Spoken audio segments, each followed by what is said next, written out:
Bonsoir, bonsoir, bonjour, c'est Congo News 24. Bande Konanga, comme toujours avant de commencer notre émission, nous disons merci à Dieu. Nous disons merci à nos chers abonnés et téléspectateurs qui nous suivent partout dans le monde et en RDC. Bande Konanga, soyez les bienvenus. L'émission n'a besoin sur l'ensemble, la situation politique à RDC. À la une, chers téléspectateurs. On va commencer cette émission Bandeko avec prestation de serment. Il y a un magistrat, il y a cour de compte. Vous voyez que dans le magistrat, il y a cour de cassation. Puis, Bango peut pas prêter serment. Maintenant, il y a cour de compte peut pas prêter serment. Alors, tu il y a cour de compte parce que c'est ça ma corruption. Tu et on va parler de la la société minière chinoise n'a pas payé 2,885 milliards de dollars à l'État congolais. Et ça y a et si indi entre 2009 et 2016. Si koyo gouvernement liboso ne yango de toko distribuer kamara parce que 2 milliards yango ne ko edemboka na problème tozana. Alors, tous à la connecter, peut-être développer une émission. Deuxième point, chers téléspectateurs. Et Yindi Bandeko Amine Moui. Toabane yo kumino de Makanika se sont rendus à MONUSCO. Ba combattant ya Makanika, ba lobby ba tiki minduki. Mais ba yé pas ya MONUSCO. Oh, et pas MONUSCO. Botiki minduki bo wabiye makanika ezaya kuinda esi yindi bande kone mission yo boyoka ba vérité oye bombami na 4 minutes. Chers téléspectateurs, émission na bise bandi et comité auto sur l'ensemble solo ya mboka na tango kaka en tout cas yebsa moninga te tango kokito développer ma solo. Par ce premier point déjà Obisson Stoyebi était magistrature suprême va prêter serment, mais à Togoloba Mingi à cour de compte. Parce qu'à cour de cassation, il y a un changement. Ou à l'Iboussa Kei, Batia Moussoussou, bon. Si quoi il y a tout ça, le problème à lutte contre la corruption. Et maintenant, à peu près 500 magistrats, il y a cour de compte va prêter serment. Bandeko. Makambo zamine mosala oyo ya cour de compte eza yango nde pene kosilisa corruption soki batravaille na motema moko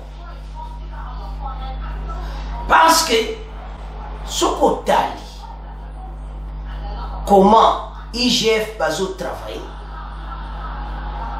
bango bayaka bakango na infraction va traduire la justice, voilà IGF, l'inspecteur. Mais, cour de compte, bango bakoya bakangi ba plan. Ba yépé, bango bako travailler ensemble na inspecteur général. Mais bango bazana autorité cour de compte, yako kanganda kuna yo. Ba bien na yo. Bandeko, et ça vrai boulot. Mais, et tu as qui temps pour prêter serment. Alors, maintenant, il va travailler dans l'inspecteur général des finances. Parce que Bango Baza va ta cour de compte, où il peut y avoir solo vanda. So bazuyo, ozo futate, bazuyo na ba plan, ba teki, ba timbo na kesa lita. Bako saisi banda kwa batu. Baza na autorité bakamwe belé. Bango ba komema yo na cour de compte ba ke opo ba kati makamba boto no pe ba bilobanda. Soma makambo ndenge zabandi. Alors, maintenant ba prêter serment. Wana première partie. Deuxième partie, ezandi 2,8 milliards. Et watu kulo après de 2009 à des sociétés chinoises va passer le côté dans l'état congolais. Mbongo nekei, mais tout ça. Alors, tout le temps tanga nous cours de compte bongo tombe ka ko développer ensemble. Prestation de serment des magistrats de la Cour des comptes, c'est 31 août 2022, donc c'était hier. Florimond Mouteba, président du conseil d'administration de l'Observatoire de la dépense publique, ODEP, se réjouit de la prestation des serments des nouveaux magistrats de la Cour des comptes, c'est 31 août à Kinshasa, en présence du président de la République. Cependant, il estime que cette rentrée en fonction ne suffit pas. Nous venons de loin.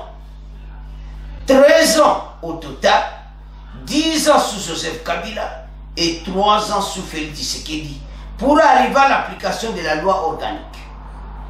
C'est un pas en avant, c'est vrai, il y a encore des défis. Ces moyens donnés à l'IGF, c'est bien. Cependant, il faut donner, si pas plus, au moins l'équivalent à la Cour des comptes. Bah, moyen au IGF à Sarango, Cour des comptes peut faire ça. Parce que bango bandodo somo na bango wana bakoya bakotoli biloko bateki bango baza coup direct mais inspecteur général de finances akoya kangio a traduire en justice après ce dossier na l'état mais awa bango baza direct. La taille du pays et les enjeux imposent également un déploiement plus important. Nous avons 26 provinces. Regardez la gabegie financière, les manques de transparence, les documents, la corruption, c'est dans tous les pays. Il faut déconcentrer la Cour des comptes. Donc, Cour des comptes, ils ont salam kasi, mais ils ont 5 support à faire. Ils ont moyen de nyonso. IGF bazanango, bango pe faut bazanango. Pour bameka, kokanga tous les miyibi va récupérer ba bien. Problème il y a Cour de compte bandiko baza ya makasi. Mais basala lokola lingete. Ndenge botelemi na lingeta kesa. Mais bino pe bokende ça. Bosala makama minene parce que eza makama bosaka na muti. Bande ko bazana grand travaux parce que les basali prestation de serment basala qui ensemble na Cour de cassation. Oui, la Cour de cassation peut changer qui va. Alors, j'en suis sûr, le chef de l'État a dit à Yango peut assurer à l'obé na bango parce que le peuple a sur la confiance il y a justice. Il faut basala musala malam bazo senga ba pesa mbongo ndinga lingete pe asana muda sa musala.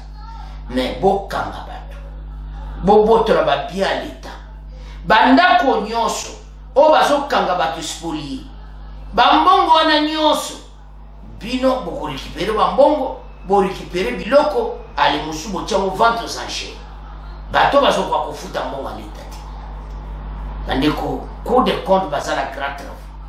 Alors wana ezalaki Cour des comptes sikoyo tozokende directement na oebo mimboka tenke fungurume Mening accuse de n'avoir pas payé, accusé, je m'excuse, accusé de n'avoir pas payé 2,85 milliards de dollars à l'État congolais.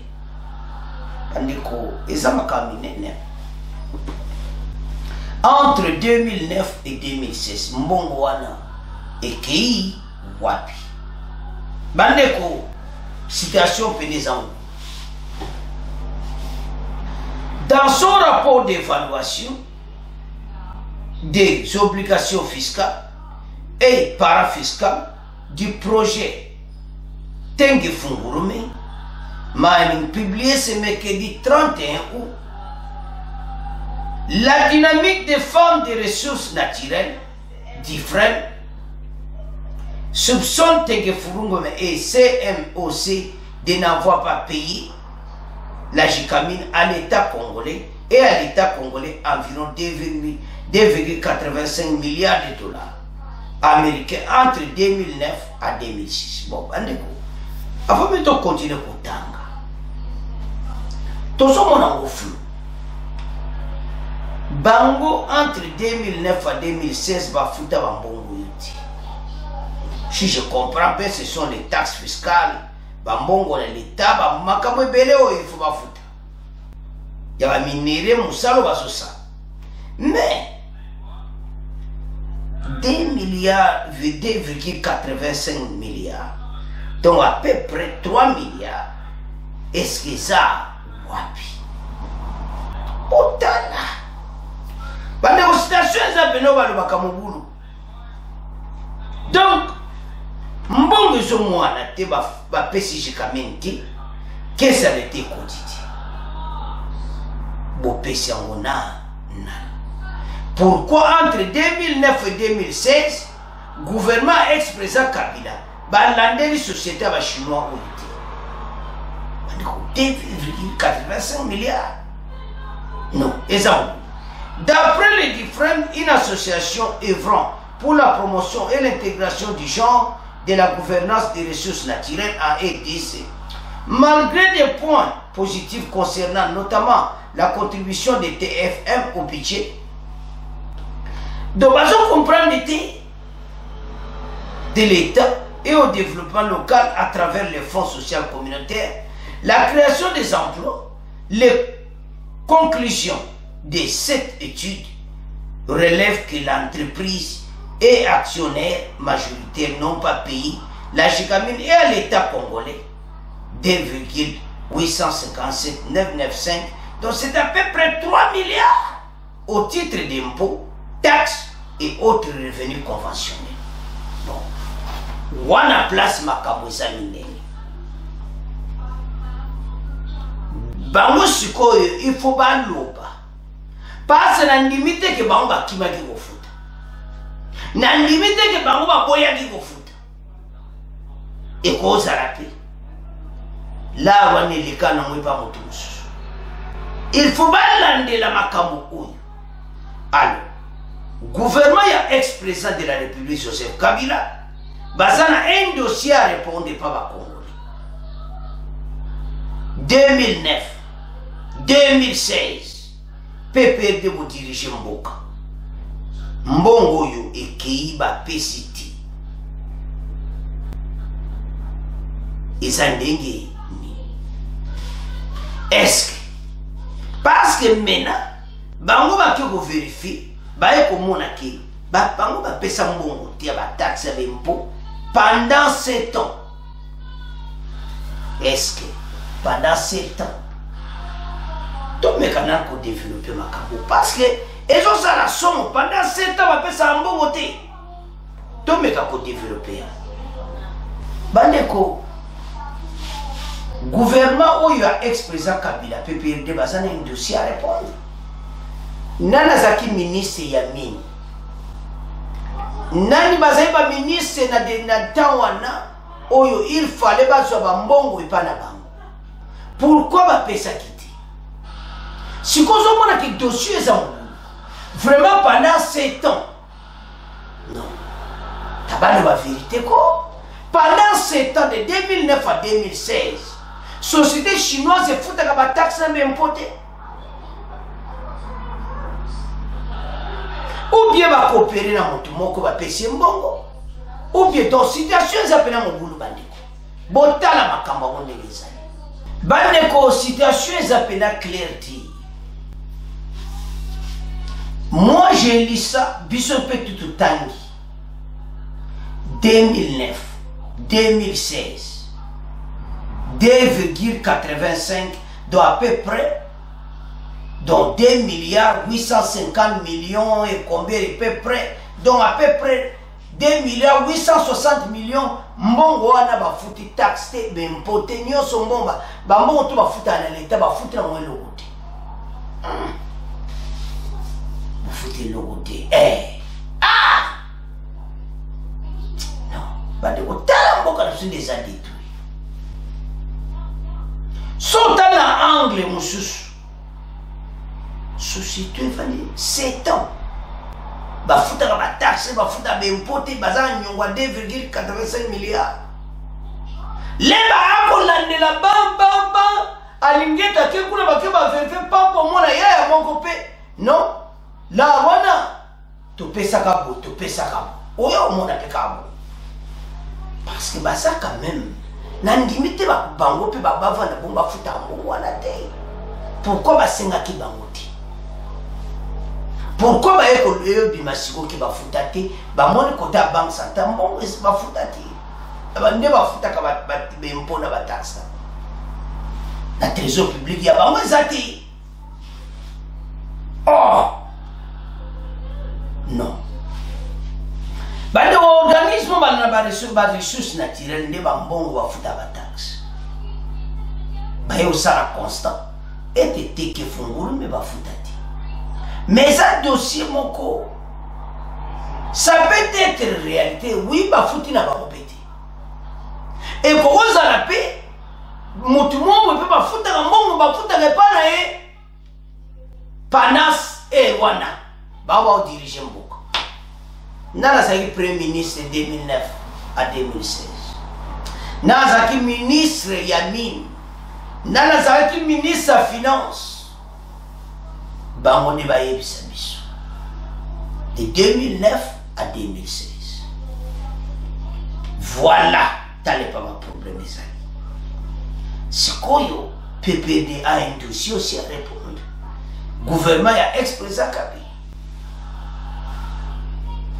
Soki ezaya solo ke oui.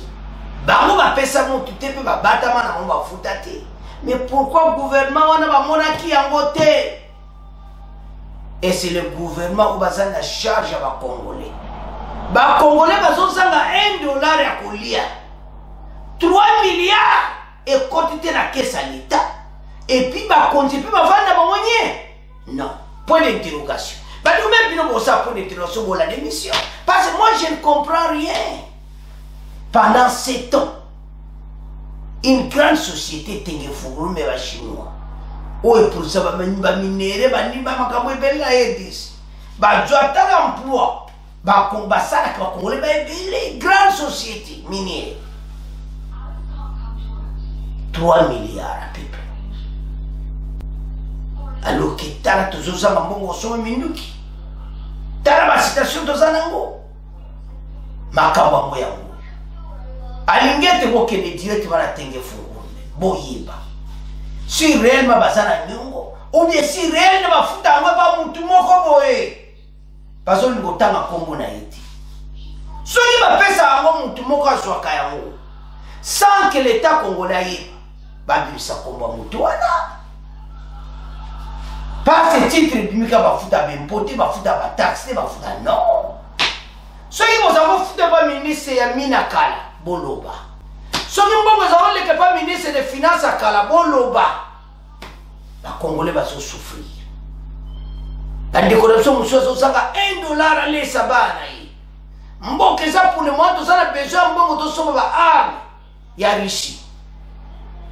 Mais toujours, il y a point arme la deuxième partie pour. Makambo kuna ya makambo weza ko yinda na minemwe makanika bayeko reddition ba membre makanika wapi makanika metozo na point minemwe za ya kuinda alors wana isa pona samibali alors mena tozo sanga mbongo Tengefourou me wapi 3 milliards opesa ki amoti.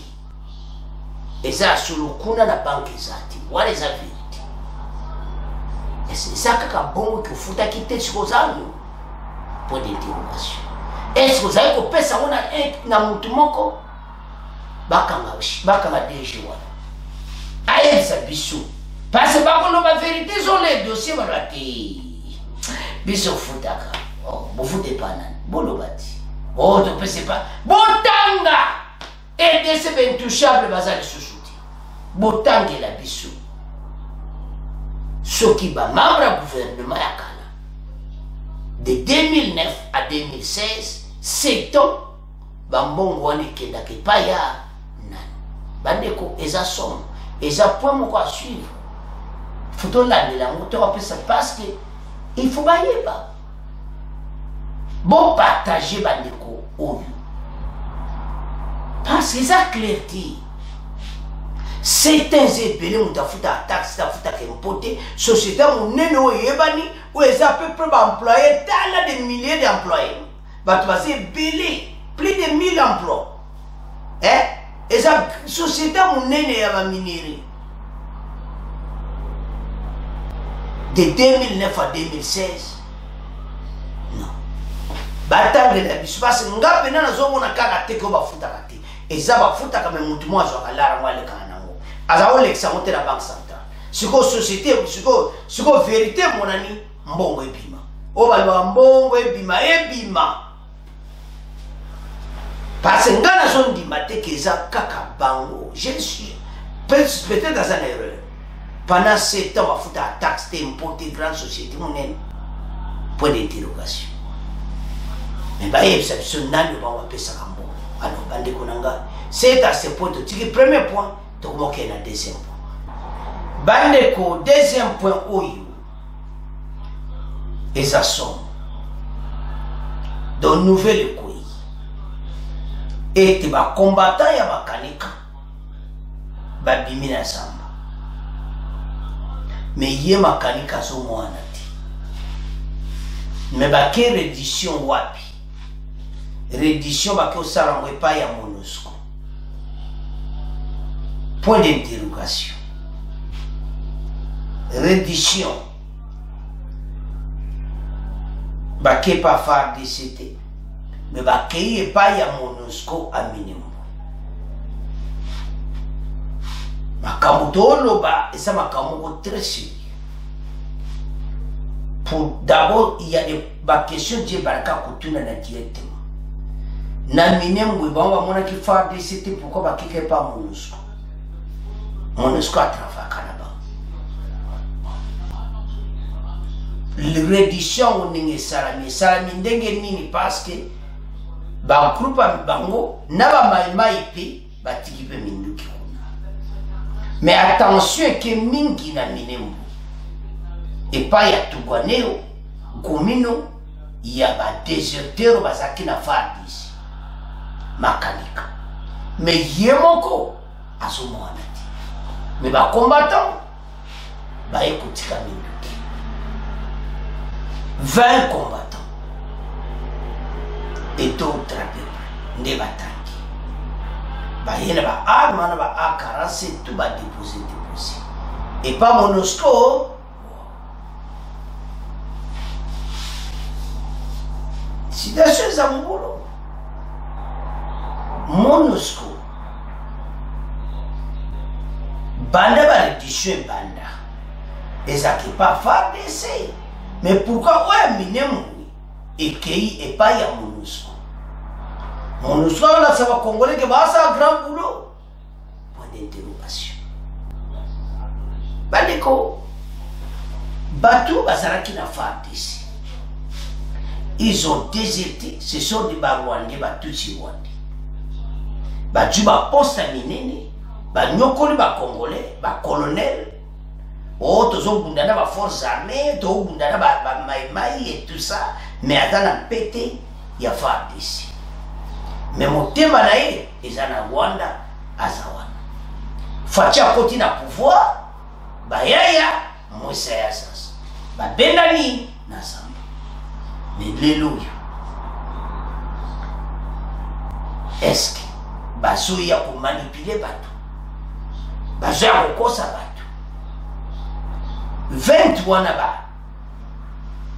batiki minduki se sont rendus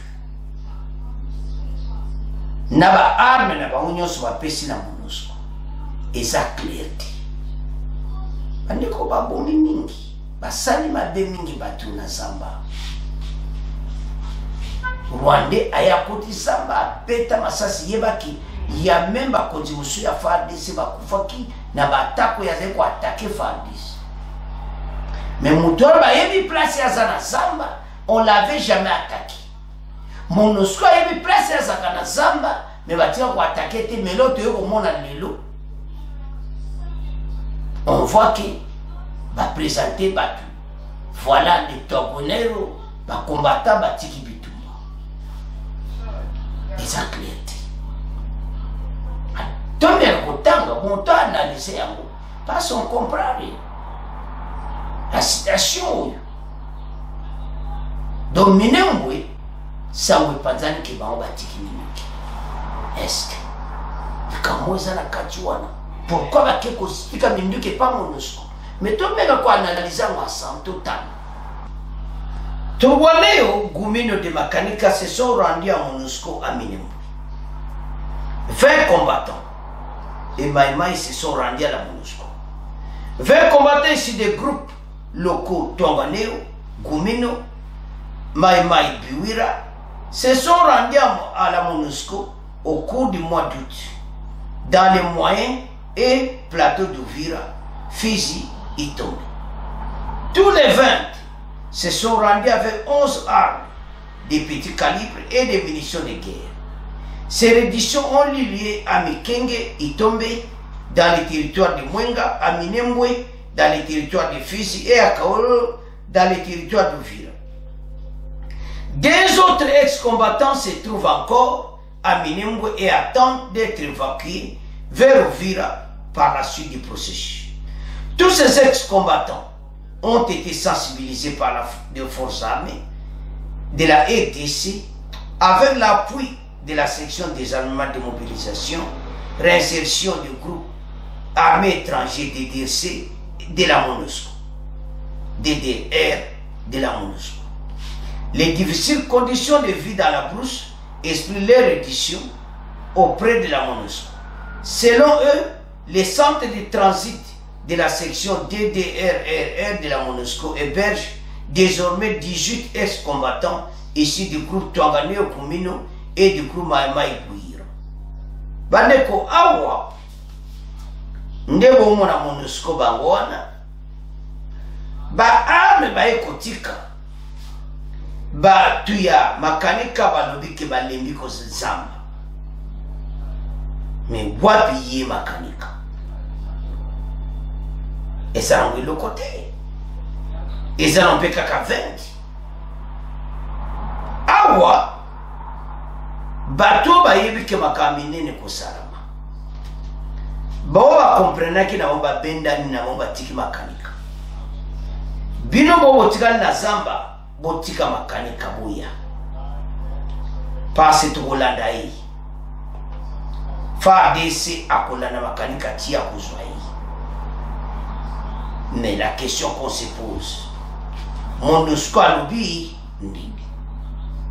La sensibilisation menée par les FARDC et la MONUSCO vient en appui du programme de désarmement, démobilisation, relèvement communautaire, réinsertion, PDDRCS du gouvernement congolais qui consiste à appeler ces forces armées négatives à déposer volontairement les armes afin de contribuer à la paix, la stabilisation, au développement de la partie sud de la province de Sud Kivu.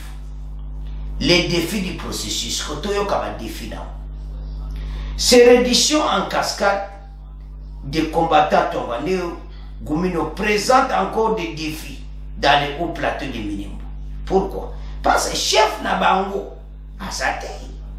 Toujours mon attaque oyo eza tout kwamino makanika bayaya oyo peut-être ça va recrutement ou tout ça mikolo et bakimi na ba mais bango moko ba vraiment kam basana samba. Avance. Au mois de juillet et août, des notables locaux et des chefs de groupes armés étaient ouvertement opposés à tout processus de reddition à Minembwe. Bozoka balobi que na mois de juillet na mois d'août ba notable bosongo batemina banzeti o nyonso ya Minembwe balingaki ba jeune wana bakotisa mabatsa la reddition ti. Donc ce n'est pas possible. Bato chibwande ba mona kone koma kaka mboka na bango balobi balingaki te ba jeune batika minduki o bosongo na batato basimba nzete wana na Minembwe mais tozala bi alors, tous ces notables locaux et des chefs de groupes armés étaient ouvertement opposés à tout processus de reddition à Minembwe, accusant la MONUSCO d'avoir un agenda caché pour les affaiblir et récupérer les armes. Le MONUSCO a ça l'agenda caché. Alors, il y a une exception de Minduki. Et ça va affaiblir le groupe armé. Botika nde Minduki. soki te bozonga mboka na bino so boyaki na minemu eza boyaki réfugié bovanda na RDC pourquoi bokosimba ba arme soit disant que bazo protéger bino non eza faux. Au cours d'une sensibilisation des ex-combattants au centre de transit de la section DDDR de la MONUSCO, le major Jean Kongolongo a précisé que la reddition est volontaire. La sensibilisation ciblait tous les groupes armés locaux et étrangers, sans distinction des communautés de la MONUSCO, appuie le processus du gouvernement. Bandeko, batato bozomona wana batata wana batuchi wana o basiba nziti. Balobi bango bazo sepelati, ba notable nyonso na minembwe ete ba jeune na bango batik babima na samba. Mena ba jeune oyo babimi na bango. Balobi to lembi zamba. Baye kotika ngwe pa MONUSCO. MONUSCO bazaba tout moko baye ba groupe armé très bien. Donc si je comprends ba coopéra kabas baye bi ba basona. Balobi que parce déjà je réfléchis que MONUSCO alinga affaiblir bango azana agenda mo caché ndenga so sabango batika mindu. Donc c'est-à-dire MONUSCO so sabango liboso batika mindu kité. Pourquoi ba bazo lobake MONUSCO a un agenda mon caché. C'est-à-dire, les bossons ont un agenda. Si vous avez un notable Tutsi, Rwandais, Yabinemwe, le qui a son consommation. Et ça peut affaiblir le groupe armé. Il y a Tongwane, Okumino, Oya Makanika. Ce qui n'a pas na plateau Yabinemwe, Batu Oyo. Bali na bango tika minukite. Tango ba notable bazono ba passe ko ezana ka 20. Mais ba se belé na zamba. Yemo makanika pa mwazo mwana te. Wapi. Do bandeko ndenge to tangi wana soto zotala makambo ezo le kalamboka na biso. Eso salama wa. Batu to yambi. Et puis na bato bachaki bango na kati ya FARDC. Gouvernement oueleki na bakoro a 2014 wana oueleka kana M23 bato lelo bakoma ba colonel bango pe ba déserter ba kotizama lelo ba 20 combattants na ba quitter zamba et puis ba chef notable a minemo ba sécurité de ba jeune wana ba bimina zamba botala pona bomba lika insécurité continue ba tuchi wande ba sécurité. Tout le monde développer c'est 20. Pourquoi bah il pas MONUSCO? L'heure est grave. Bande kototangi bisonyonso. Bango batiki minduki. Bazaka ka 20. Bata makanika. Tant babimi. Chef coutumier ba sécurité ni ba yesu ba ndeni ba batika abi wani za ba agenda kasha MONUSCO azokosa bini botika minduki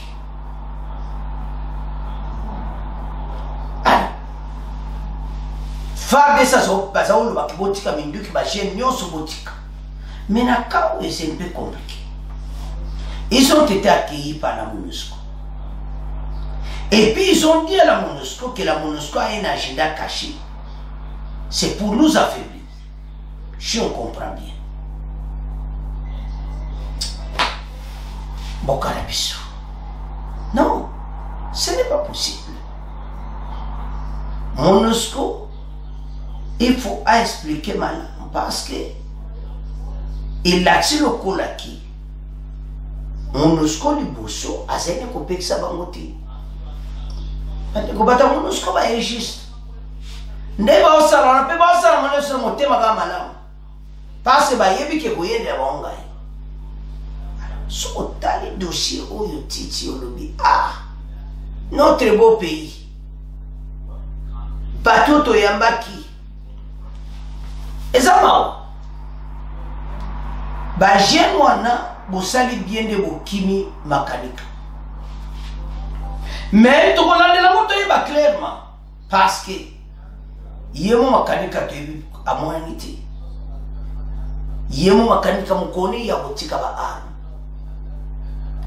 bosombe la biso ba arme na Russie mikolo bandi ko boyoki ba polémique ete ba occidentaux ba komi na posa pe ba pesa biso binduki ya ba occidentaux ba konzi bozwati omoni bato nyonso oyo ba makanika bato tu so bozwi vrai minduki ba moto ba kokima zamba parce ba yebi ke ba kokufa tango esa bo bima bo bweka ke loka libosuka moto kweli ba ko bima ba ba makanika ba ko dinda lisusuti mais eloko c'est important ba sumba ba arme ya ba russe bo bosa na occidentaux parce que bande ko pression ko suma kas ba américain ba occidentaux ba zo linga mena ba iti ba pesa minuki parce que ba li ba arme lourde et zo senga nango notification ti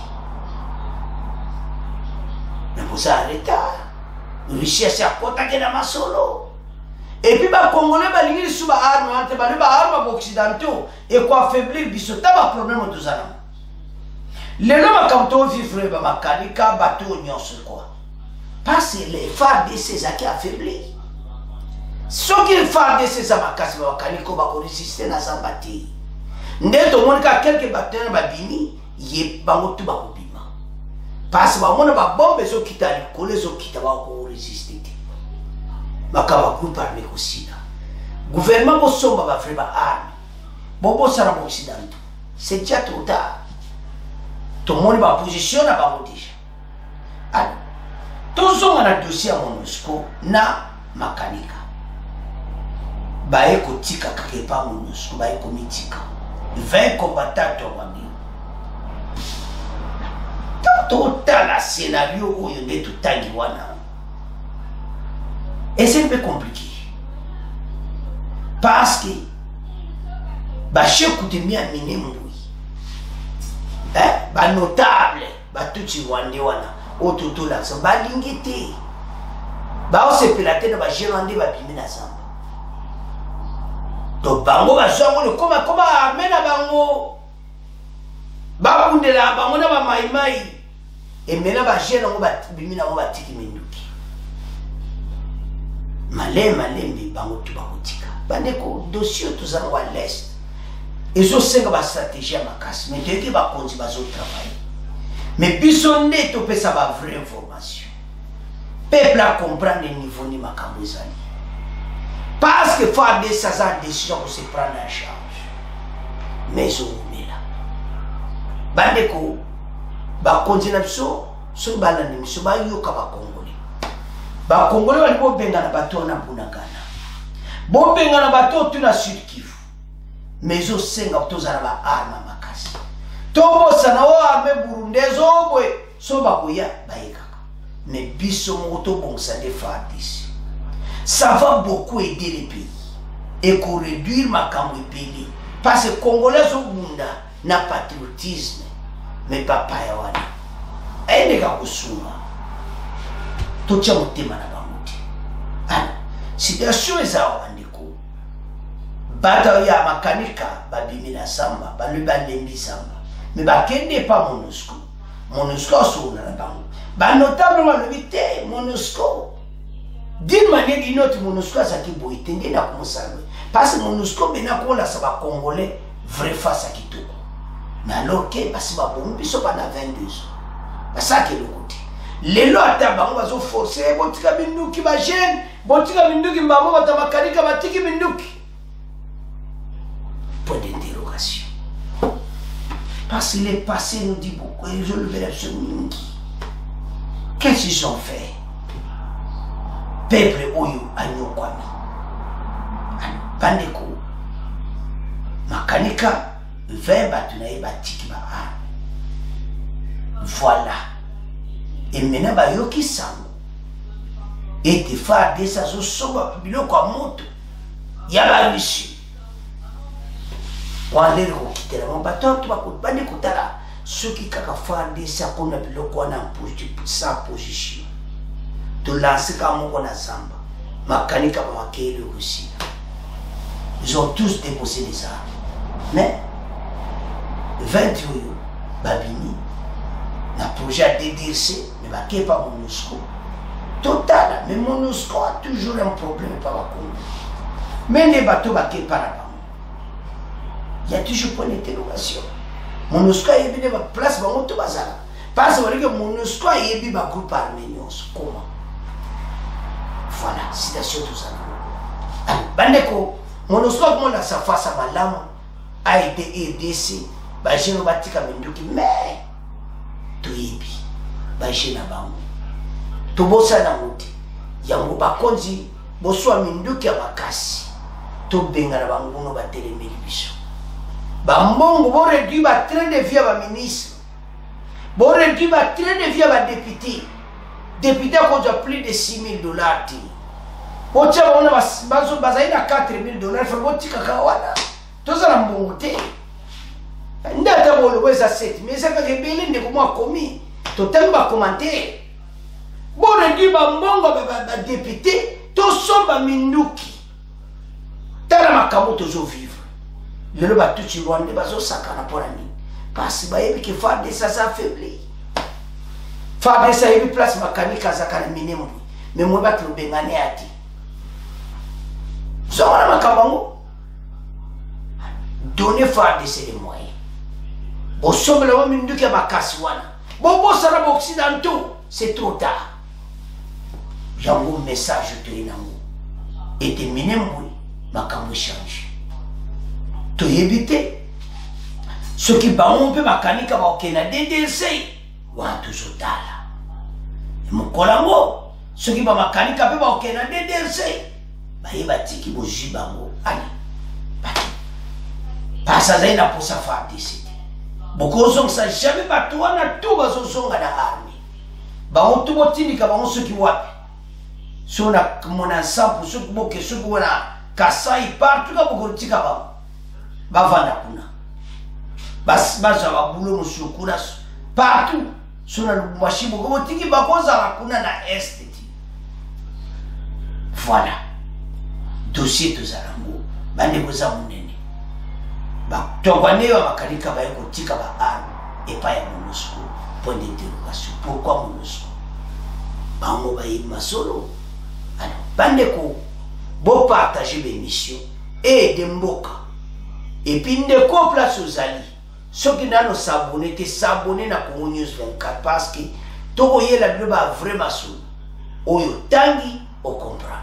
Alors, bande konanga, c'est à ce point. Tu comment clôturer la mission à Bissot. Bon, continuez à s'abonner massivement. Au revoir. À la prochaine.